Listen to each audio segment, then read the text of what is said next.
किताबें कहती हैं कि दहरिया आ गया इमाम की बारगाह में। दहरिया, दहरिया किसे कहते हैं?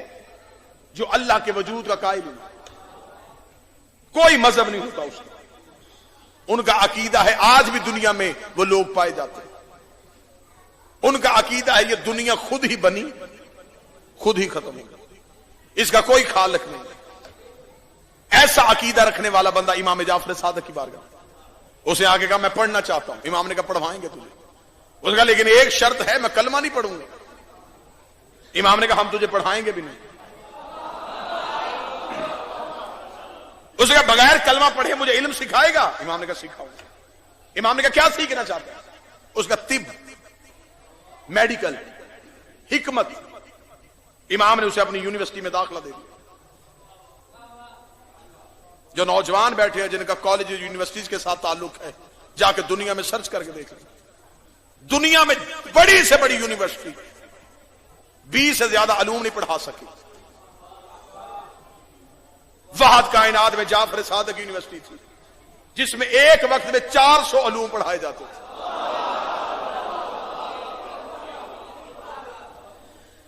जो स्कूल कॉलेजेस जाते हैं वो इस बात की गवाही देंगे, हर सब्जेक्ट का टीचर अलहदा होता है।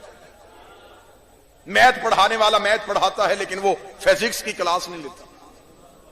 केमिस्ट्री वाले को नहीं पता कि अलजबरा के असूल क्या। कायनात का वाहद मुदर्रस था बतूल का बेटा। जहां क्लासें बदलती थी मुदर्रस नहीं बदलता था।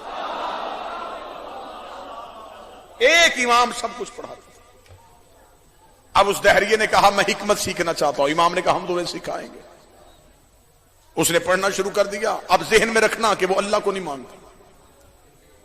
एक दिन इमाम ने देखा कि वो बैठा हुआ कुछ बीज कूट रहा।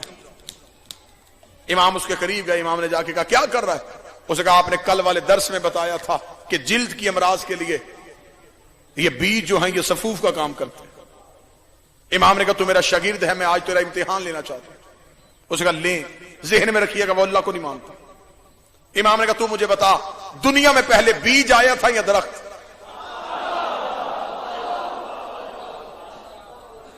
दुनिया में पहले बीज आया था या दरख्त?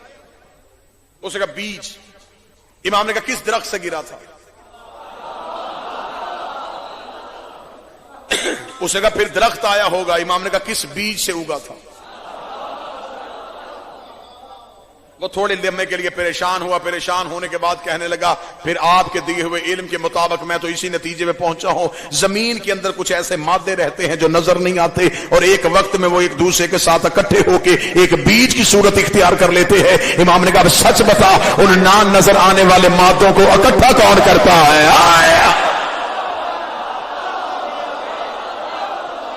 बादशाह हुसैन सलामत कौन इकट्ठा करता है? उसने कहा कोई ताकत है जो इकट्ठा करती है। इमाम ने कहा अगर वो नजर नहीं आ रहा है, वो भी नजर नहीं आ रहा। उसने कदमों में बैठ के कहा अब कलमा पढ़वा, अब मैंने देख लिया है कि अल्लाह है। बादशाह हुसैन हिंदुस्तान से एक तबीब चला गया था इमाम के पास, अलीजादी साहब हिंदुस्तान से आया था। उसने कहा मैं इल्म के चर्चे सुन के आया हूं, मैं सवाल करना चाहता हूं। इमाम ने कहा कर सवाल। 21 सवाल किए उसने इमाम को। उसने कहा बताएं इंसान के सर पे बाल क्यों होते हैं? पेशानी पे लकीरें क्यों होती हैं? आंख की शक्ल बादाम क्यों होती है?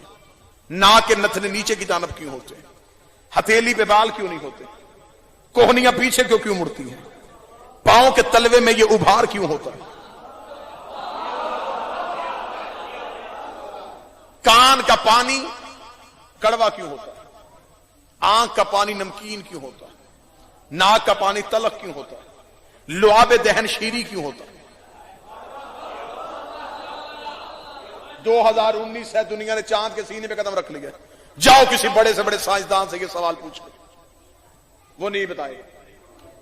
1400 साल पहले रेत में बैठा था ज़हरा का बेटा।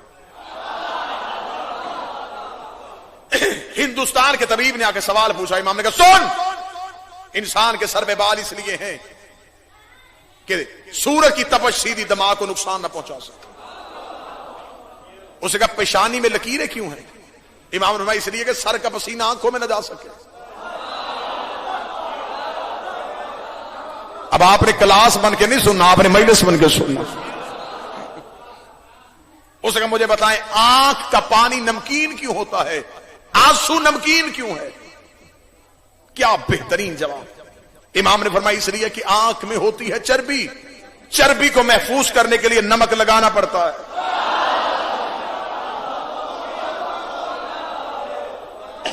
अगर ये पानी नमकीन ना होता तो ये चर्बी पिघल जाती। उसने कहा कान का पानी तलक क्यों होता है? इमाम ने कहा कान का पानी कड़वा ना होता तो इंसान के सोते हुए कीड़े कान के अंदर चले जाते। उसने कहा मौला नथने नीचे की जानब क्यों होते हैं? फरमाया इसलिए कि इंसान सांस खींच के दिमाग को देता।